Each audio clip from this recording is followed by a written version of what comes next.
let's do an octave higher.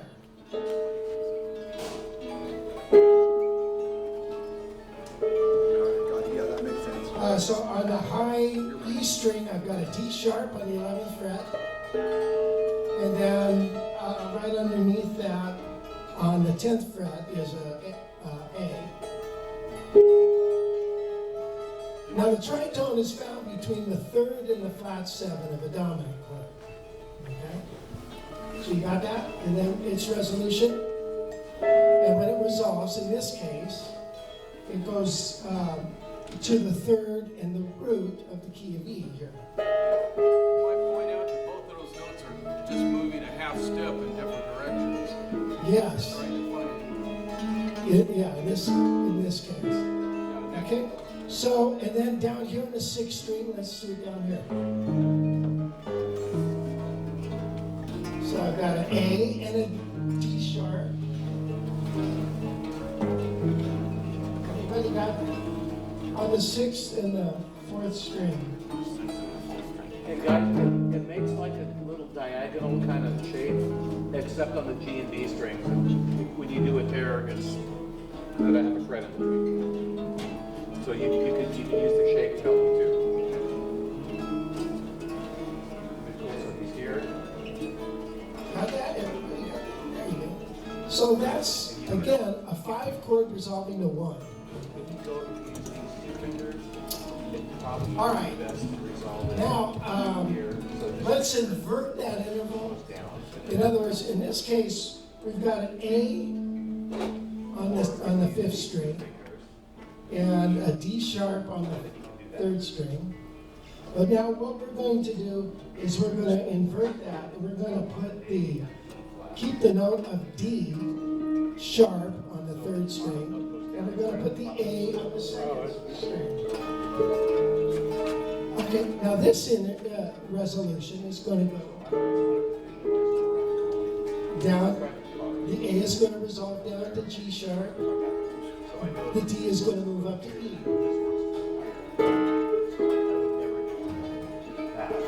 Cindy, are you seeing it?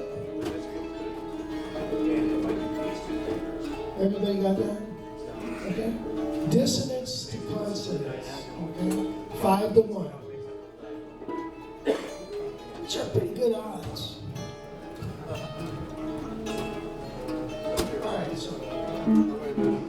All right, so really, that is jazz music more than pop music. Is based around tonal centers. Now, you might look at it this way. A scale equals key, which equals tonality. Tonality is a tonal center. So, like I said, I could have a song that might go, and I hear that.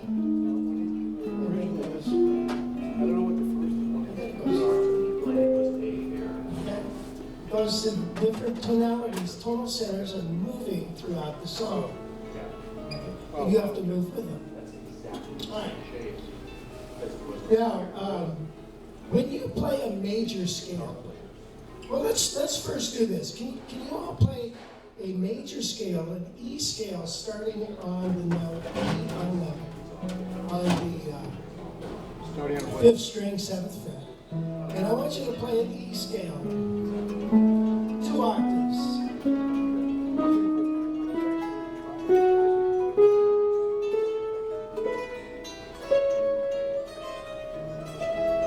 Let's go back down.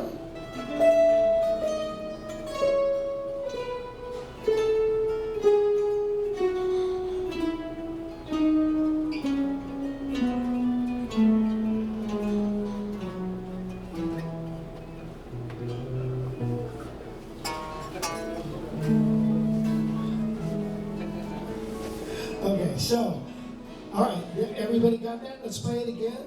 3, 4.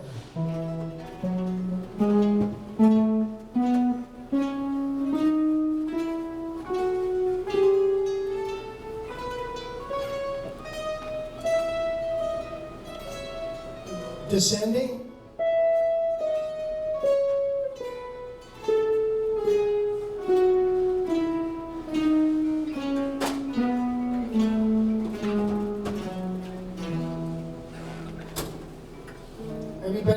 in the back. Yeah. Hey, if anybody has a question, raise a hand, because Pat and I are walking around trying to screw Rich up. Yeah, they are the facilitators, We're the defibrillators. the cleaners. All right. So that's an E major scale, right?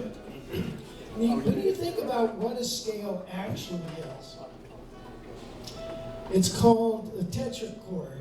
You have two tetrachords connected together by a whole step. In other words, if I go, that is one tetrachord. Whole step,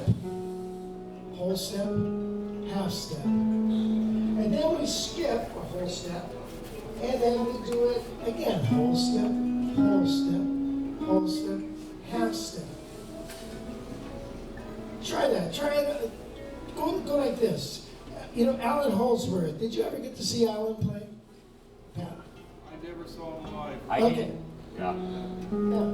He would play like his fingering was very odd. He played 4 notes on the string, so with weird fingering.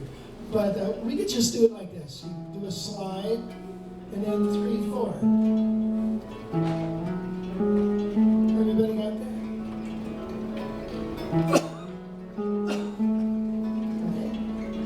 Now move up to the B note, and you do a slide, and then.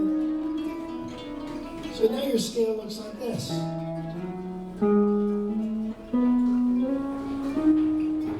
You see how symmetrical it is?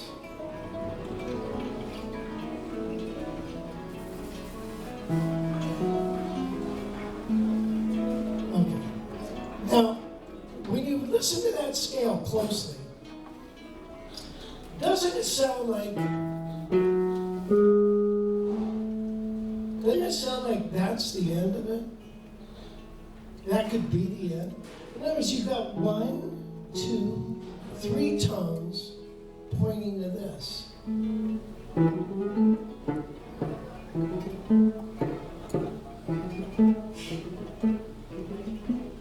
Right? It's 1, 2, 3 tones. But then it continues and it does the same thing. Right? Now, these particular notes, especially the last note in the E scale, is called leading tone. Okay? And because it leads you to this tonal center. You hear it? If I went,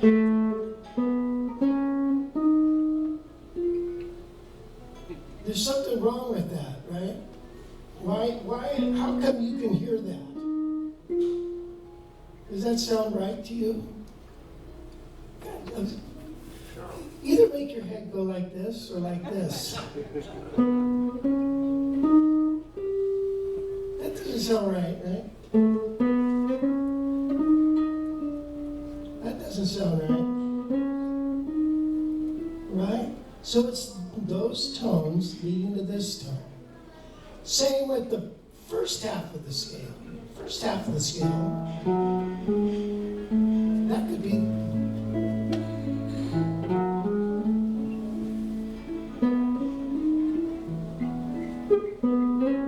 Well, I just wrote a song, Mike. Wrote a song about it. Yeah, and then I wrote. So now, when you play that, this particular note in the scale makes it resolve to this. So when I hear this note, the first half of the scale, it's like the scale is resolving. You hear it?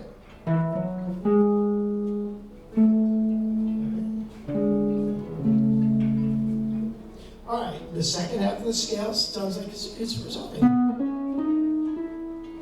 Right?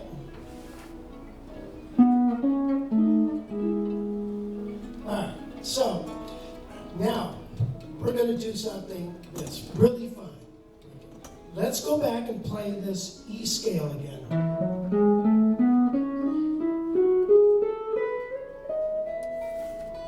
Play that scale again.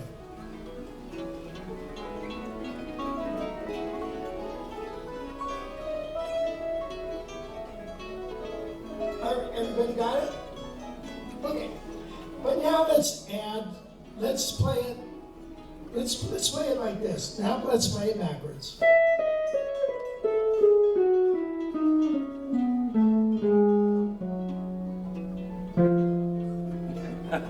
Okay, that's a wrong note, isn't it? Why is that note wrong? Because all the other tones are setting up the tonality. Okay, now play the last note. Okay, now continue with the scale. Keep going down to the note B.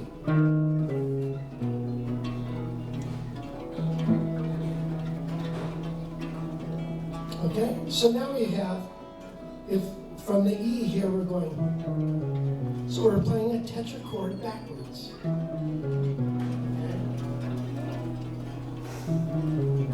Okay. So now let's play the E scale starting on the note B. Whoops, that's wrong. That ain't right.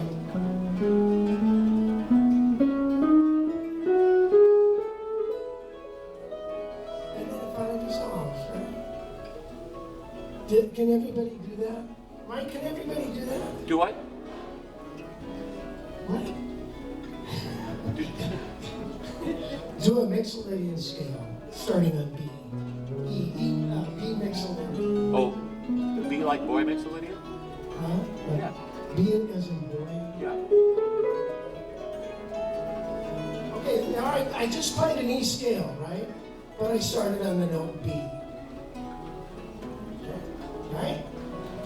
All right, there's a word for that. It's called mixolydian mode. Okay? And this would be the scale that you would use over a B7.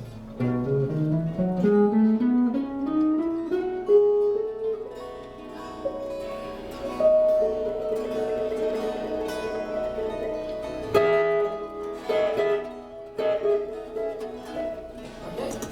So, now, can everybody play that? Play the E scale starting on the note B, playing all the way up to the top.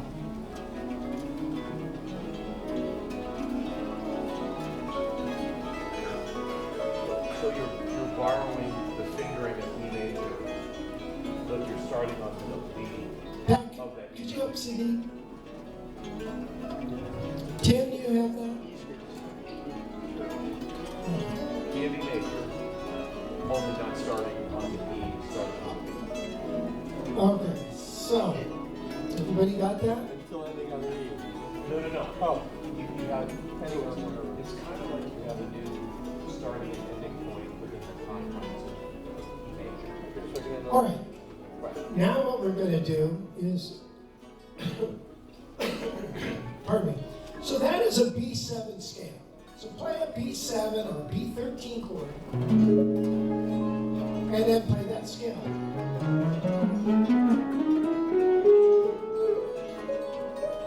And then let it resolve to the E, and then play a nice little E6 line at the end. Like this. So now we have this B13, and we're going to go.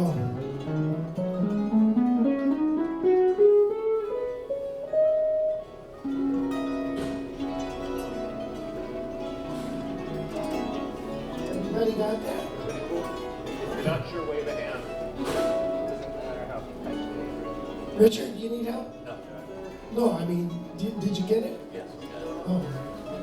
Yes, Kirby, what? The other kind. Kirby needs help. Okay, these two guys need help. All right. E6-9, it's like this. Yeah, I mean, I got the right one. Well, we had a question here about, you have to figure it a certain way. He's got more of a stretched out kind of view. You figure it the way you want. No rule.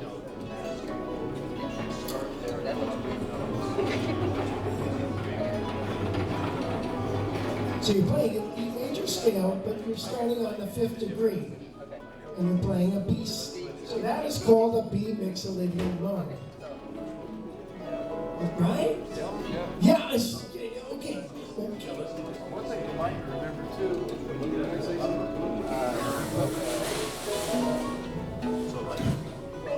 guys, one thing you might think about this Mixolydian sound too. If you start on B, you're sort of expecting it to sound like do, re, mi, fa, sol, la, ti, do. Do, re, mi, fa, sol, la, ti, do. But this is do, re, mi, fa, da, da, da. Just getting used to what that flat 7 sounds like instead of the natural 7, which it sounds almost like a B major scale, right? So for that one note. But it's in the key of E, right? It's Learning in the what key that of E. sounds like. So you're borrowing. Yeah. Exactly. 1 minute Julie. Okay, so, all right, so now that is the fingering for a Mixolydian mode. Okay? Now, if I play that scale,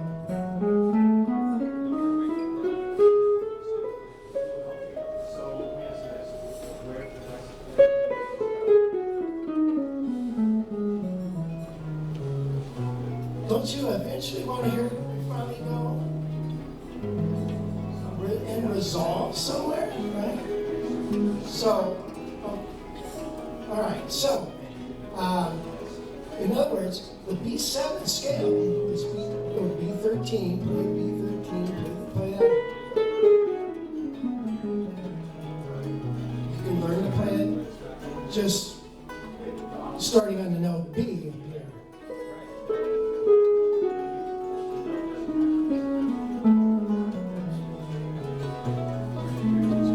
Are you hearing it?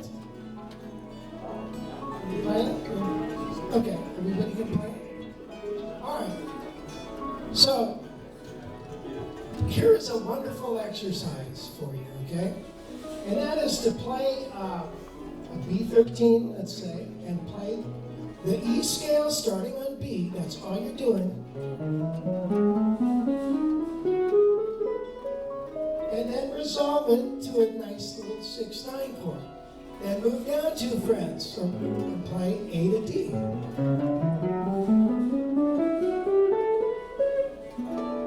Play the chord G, 13.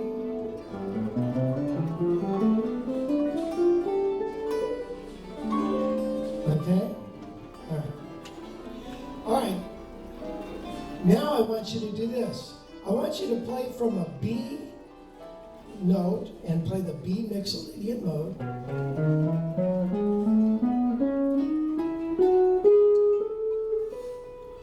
And then take it back down and end on the note E.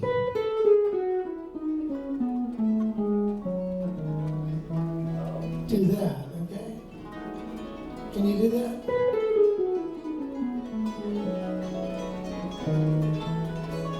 Do you guys hear how da da da da da da da da da da da da? So you kind of finesse the last couple notes to make it a better melody. Yeah, just went under the target note of E and just played a D sharp. So it's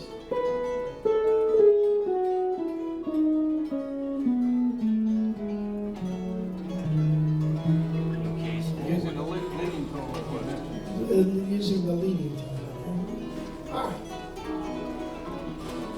So, okay, that is a good exercise to do that, okay?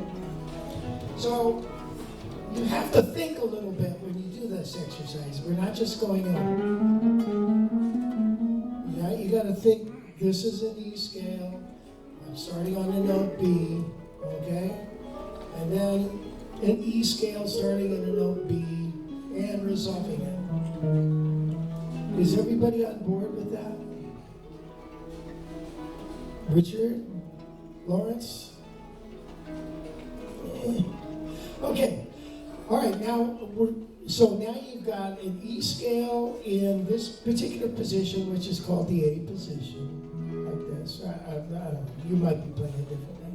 But now we're going to do something kind of unique. We're not going to play the 4th note of the scale. In other words, listen, when I go, it's just like it sounds like it resolves, right? Resolving in a different key, though. That would be key A.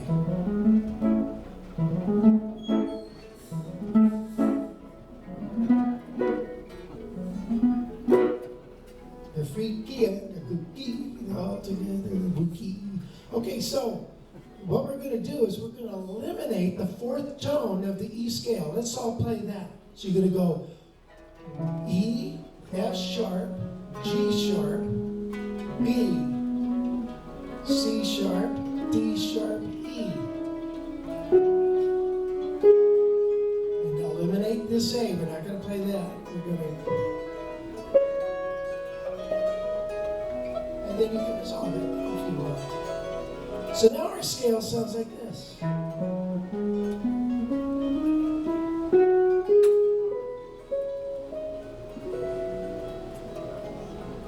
Doesn't that sound better?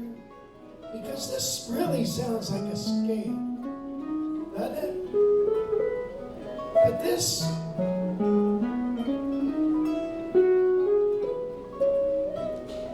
doesn't sound so much like a scale.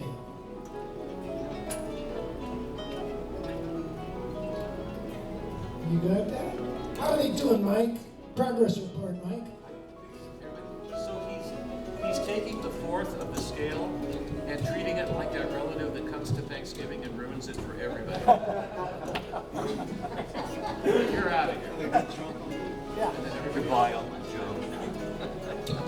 You know the guy I'm talking about. Wait a minute, Mike. It's a little too close to home. I'm usually the guy. That's why I'm here.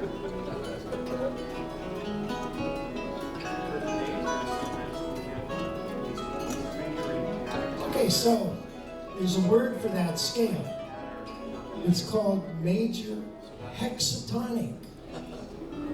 Okay, so it's eliminating one tone, so it's hex, meaning it's 6. 6, 6.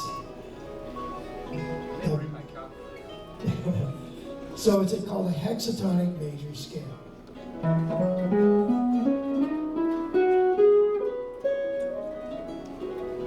Okay? Question. Yes? Yeah, so this is cool. I'm unfamiliar with this scale. So how would you apply that? Really carefully. Well, when you have an E chord, you would play the E hexatonic major scale. And then it doesn't sound so much like a scale. Okay? All right, but now let's go over to the B chord. Remember the B Mixolydian mode? Let's all refresh ourselves and play that scale.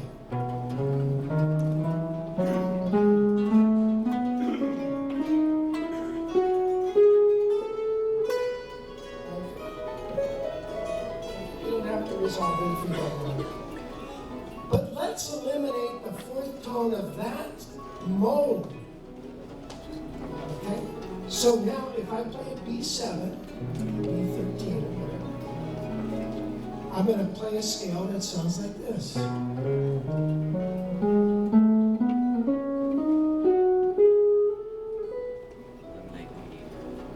And the reason that kind of fits in there good is because the scale doesn't resolve with. Okay, we're eliminating that fourth tone.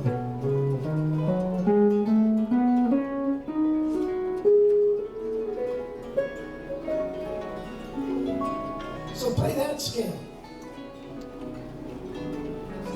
Tony, you got that? That's right. Whoops. Yeah, you went 8 naturally. There you go. Fourth tone is the E. You're eliminating the note E. But it's in the key of E. Yeah, we're in the key of E. B7.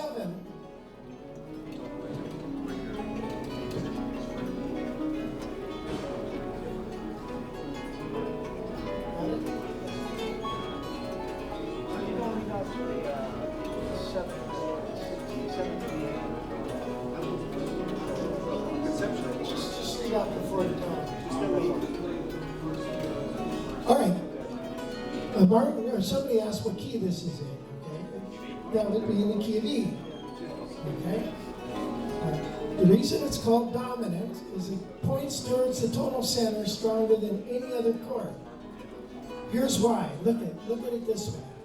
In the key of E, I've got a 2 chord, a 3 chord, and a 6 chord. And they're all minor. There's F sharp minor, G sharp minor, and C sharp minor. Those chords are ambiguous. They need the other chords around it to tell you what key it's in. Okay? Because F sharp could be 3 in the key of D, right? It could be 6 in the key of A. So we don't know. You don't know what. Even the root, an E chord, could be the first chord in the key of E. It could be the 4 chord in the key of B. And then, you know, it could be the 5th chord in the key of A, right? So a major chord is ambiguous, but a dominant chord is not. It can only be found in one position, and that's the position of E major or E minor. Okay? All right. So now you should be going like this as you practice. Okay.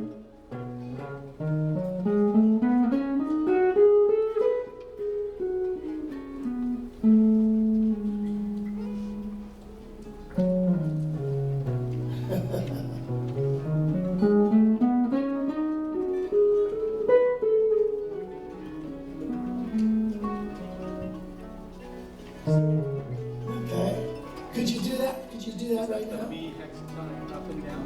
Yeah, the B mixolydian hexatonic with an orbital fries up and down, ascending and descending. That's a mouthful. Yeah.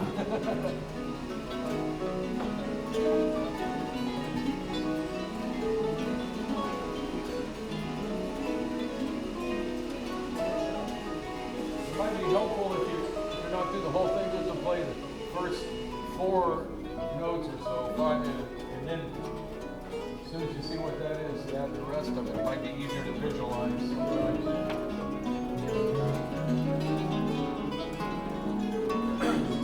First 5 or 6 notes, and they go up. Yeah, Pat just said, you know, actually, here's an exercise that I think is very excellent to do. And, you know, a lot of times you learn something and you just gloss over it and it doesn't really sink in. So what we do is we take a metronome and we're saying we're going to play half notes on every tone. So if the metronome is clicked here, we're going to play half notes on each tone. So it's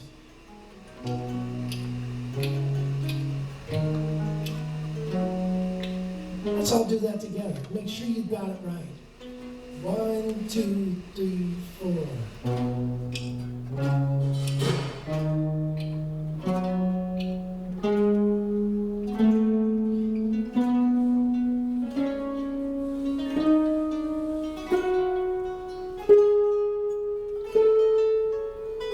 That's good.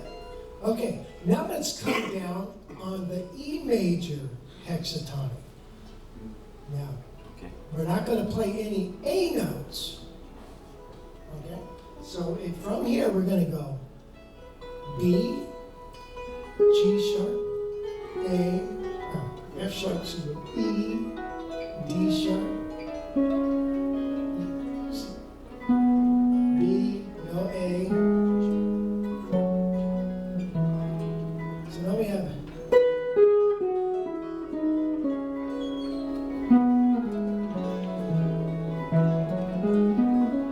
lose any of you? Yes.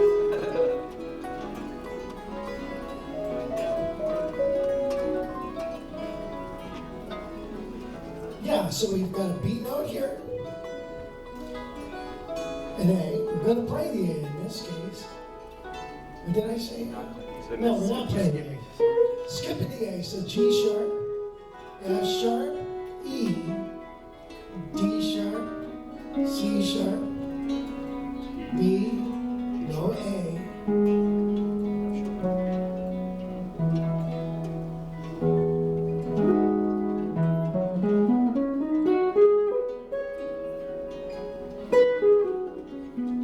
Hear it?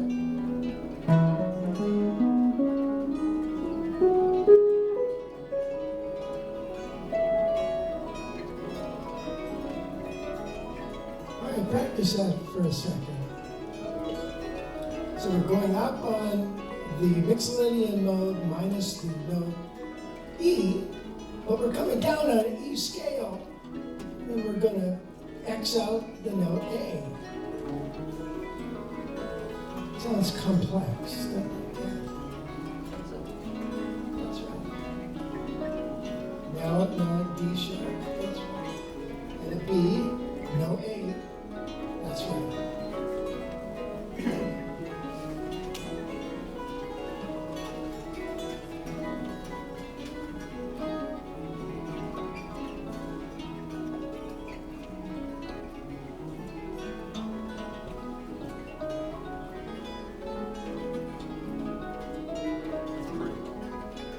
Yeah.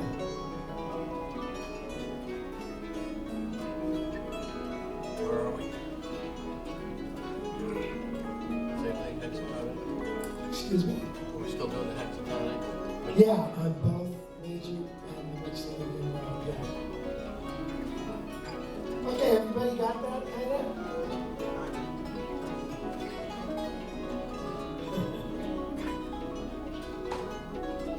Can everybody explain it?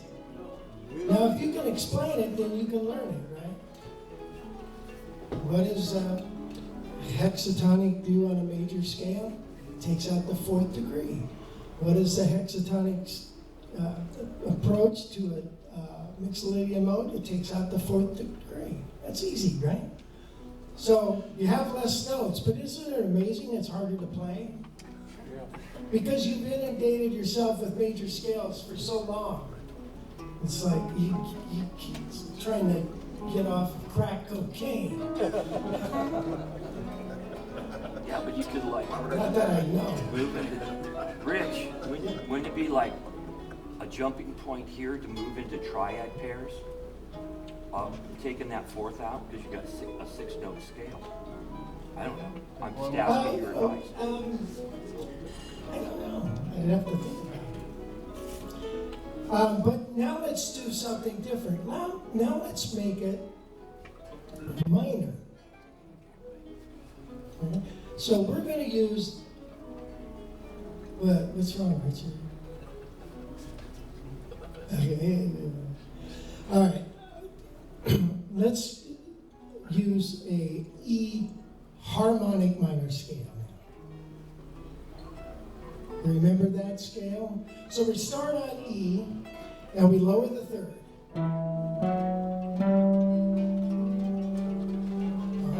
And then we move up to A, B, C natural, and then D sharp, and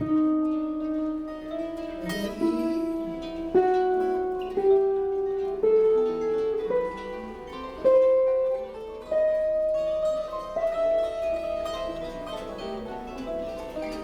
It's actually a pretty easy scale to finger if you do it this one particular way.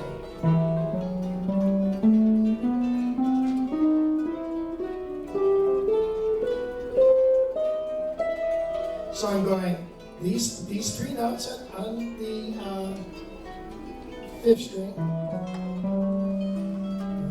and then these 3 notes on the D string. Now I'm taking my first finger and moving it down a fret and on the G string, and then moving it up and doing the same fingering 1, 3, 4. And then on the 2nd string I'm going from A 1, 3, 4, and then a D sharp and then E. So I have.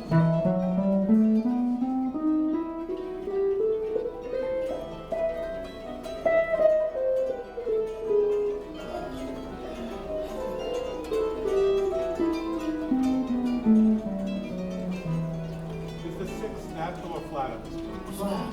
6 is flat. So we've got flat 6, flat 3, natural 7. So we have a distance of a minor third. Now that really increases the pulling power of that leading tone, don't you think? If I go,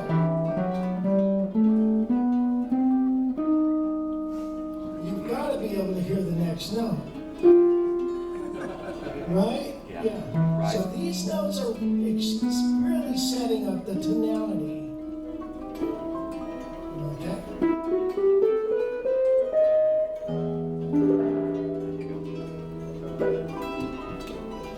All right. Got that? What are the notes on the top of the third, second, and first strings? What are the notes specifically?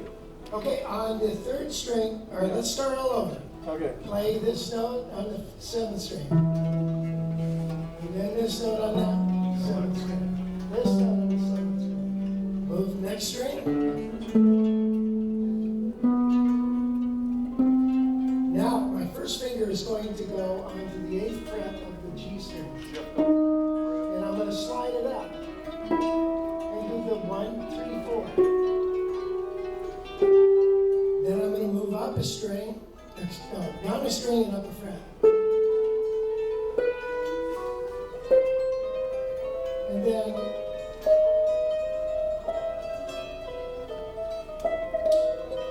got it? Get that, Joseph? Here's the way he's figuring it. He's figuring that he's got a couple of shifts in the way he's figuring it. This part's what he's doing. It's the same. And right here, he's shifting. Got it? You got it. And then he's starting. Yeah. Right here on the 7th fret. We're going 1, 3.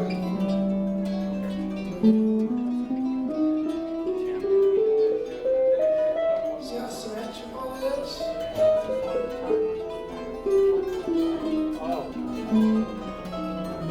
It's got a couple of 2 or 3 shifts in it, but it actually works pretty easy. Okay. On the third string, this shift up. Is that a 6/9? Is that last one? Yeah, 6/9, E minor 6/9.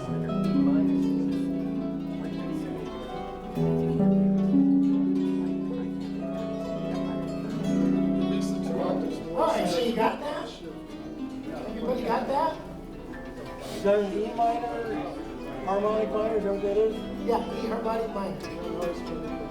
You guys got that over Now here? tomorrow, you guys in the back, you need to get up a little closer here.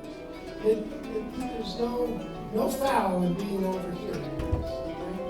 So now let's do the same approach. We're going to start on the 5th degree and continue with our scale. We started here on the note B. So we have B, C, D sharp, E, F sharp, G.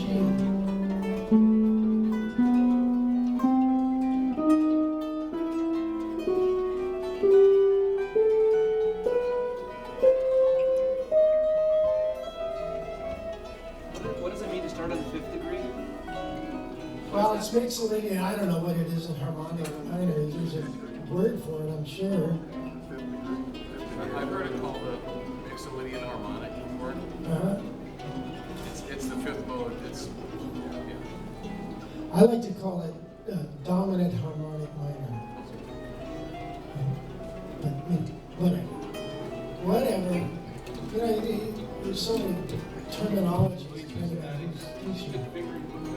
All right, so now, what do we got? Now we have a harmonic minor chord, key. One of the most powerful chords that come out of the key is an augmented chord. So it's like a B augmented.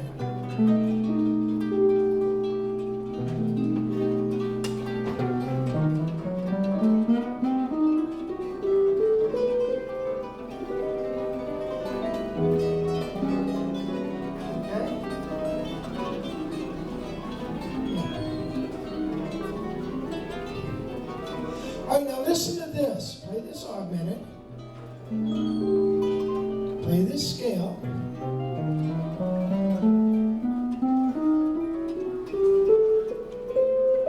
And resolve it to major. Isn't that weird?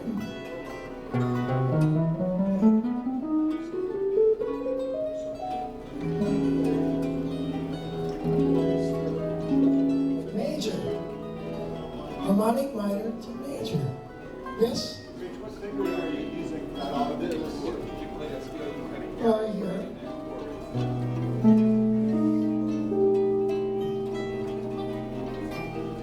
It's night and day. So is that just a sharp or sharp or Night and day. Sharp fifth, yeah. Just like a sharp.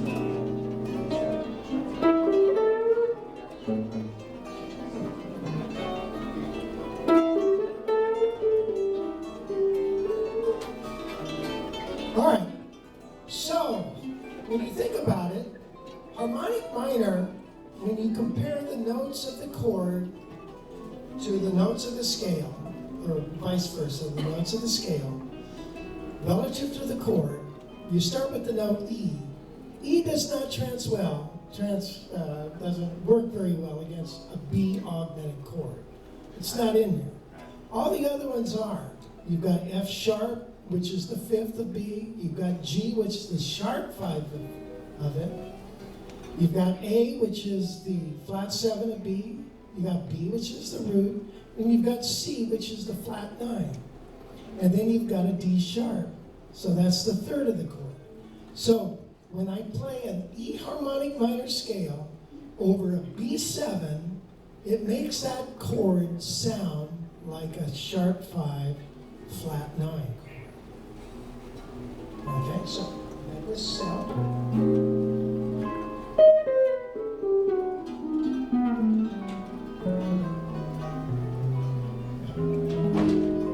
Now, those chords are used in major keys as well. So as a substitution for a B chord, I could go.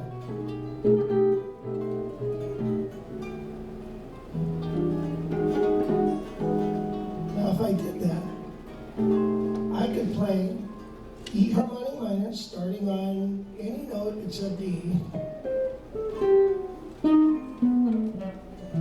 And then to my E major. So that is, I think, the first step into playing an altered scale over a dominant chord, is to play melodic minor of the home key. Does that make sense? Melodic minor or harmonic minor? Oh, harmonic minor, thank you. or melodic. Good debate. Yeah. All right, now let's go back to this Mixolydian harmonic minor, or dominant harmonic minor, whatever you want to say. Rich, clear that up. That last point you made, clear that up for me, because you guys are going back and forth. And What did I say? So the first step in playing it over, An altered sound is to play melodic or harmonic minor of the home key over the dominant chord. resolving in a major to a major chord. To a major. That's what I thought. Yeah. But I didn't hear that. Yes, Pat? Hey, Rich, we might make the point that that could be used resolving to a minor also. It doesn't have to go to a major chord. Yeah, it comes from the minor Just so key. you weren't confused that it had to go to a major No. chord, because a lot of times that altered dominant seventh chord is going to be resolving to an E minor too. But it could be either one. It's going to move up a chord. So now, as a last step, is we're going to eliminate, we're going to use that Mixolydian harmonic minor, and we're going to make it a hexatonic scale. So what do? You eliminate the fourth tone. The fourth tone, if I'm starting on B, the fourth tone is E. Remember, that's the sound that it's resolving to. You don't want to bring out the resolution just yet. So skip over that note, and you're going to go to F sharp, G. So let's go back again. First note is B. Next note's C. Next note's D sharp. Next note's F sharp.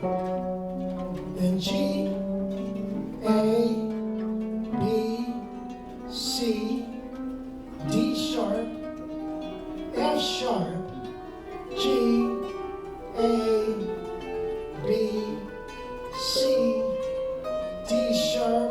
Now you can resolve it and hit an E. So now our scale, or lick, or whatever it is, now sounds like this.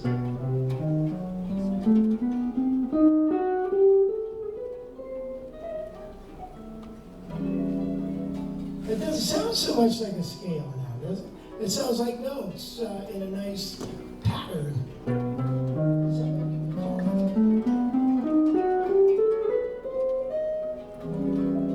Hey, Rich. Yeah. So I lost track. So that last 2-octave thing that you're playing,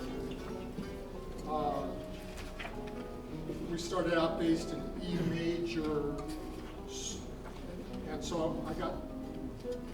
So break it down. What is the first octave? What are you playing? You're starting on B. I'm starting on B and I'm playing the E harmonic minor scale minus the E. E minor scale minus the E. E harmonic minor minus the E. Okay. And are you playing that for the second octave as well? Uh-huh. And then when it comes time to resolve it, and we play the E. Because here you got these notes. If I play the E, it's resolved. It's done. It doesn't really work well with this. But it works.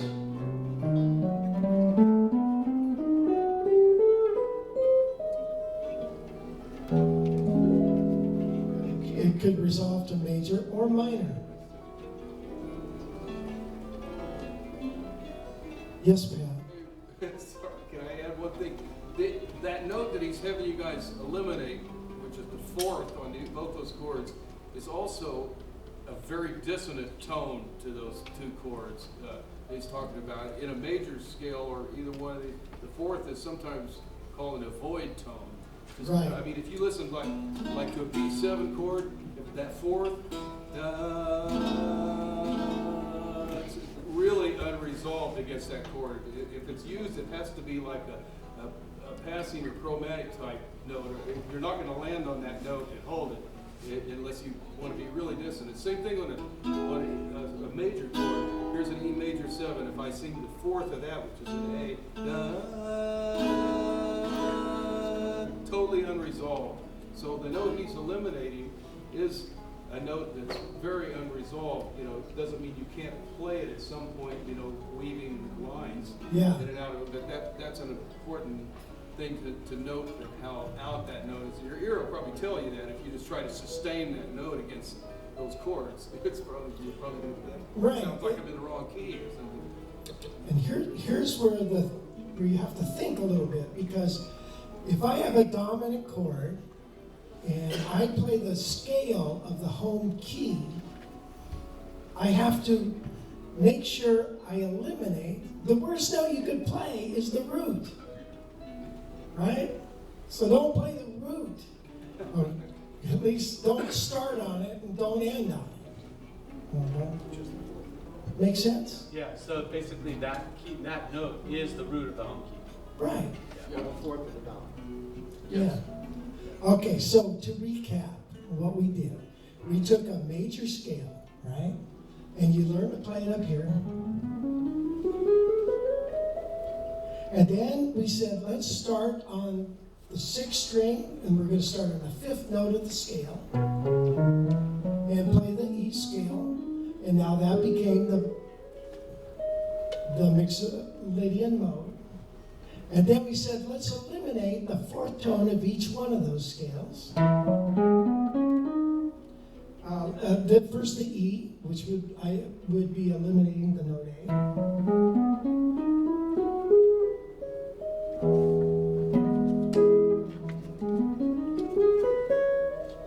Okay, and then we did it with the Mixolydian mode. We eliminated the 4th tone.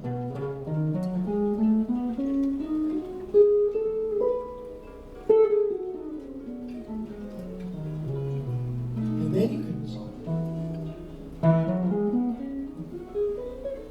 And then we said, you can play the harmonic minor scale of the home key against the dominant chord. And it'll bring out the sharp 5 and the flat 9. It could go major or minor. And so we said, okay, we can play this, and I can play E melodic minor against this B, E being the worst note you could pick to start, so you maybe pick on this one. then we said the same approach. We started on the note B now. Played E harmonic minor starting on B.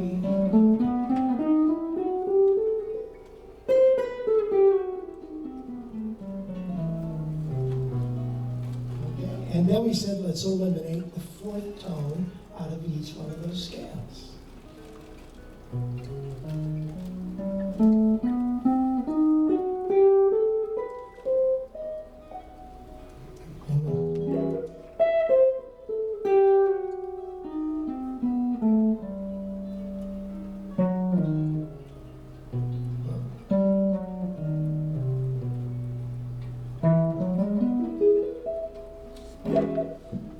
Okay?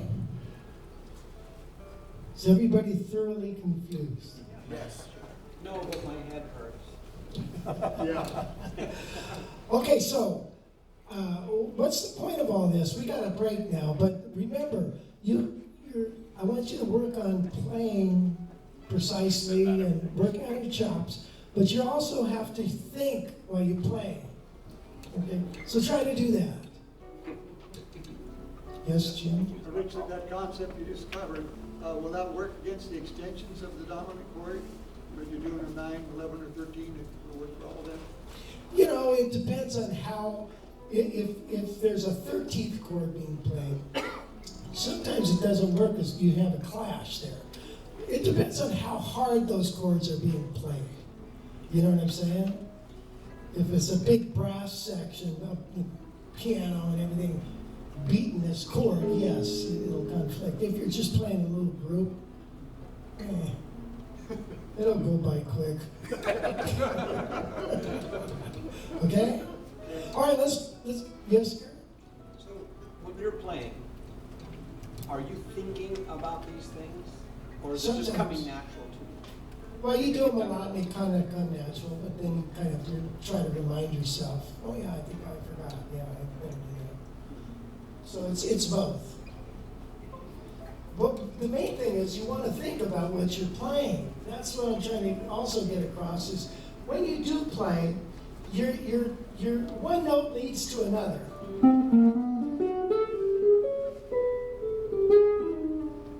You know, you kind of are sculpting a little lick here, and so you're thinking about it. You're not just letting your fingers go, you know. You know what I'm saying? So you try to think about what you're doing. Novel idea. Okay, let's break and go to our classrooms. Tony, didn't you sleep well? Apparently not. Yes, Tim. So can we go through what songs we're doing in what group? Yeah, Group A is doing softly. Group B and C are doing Bruno's tune. Yeah.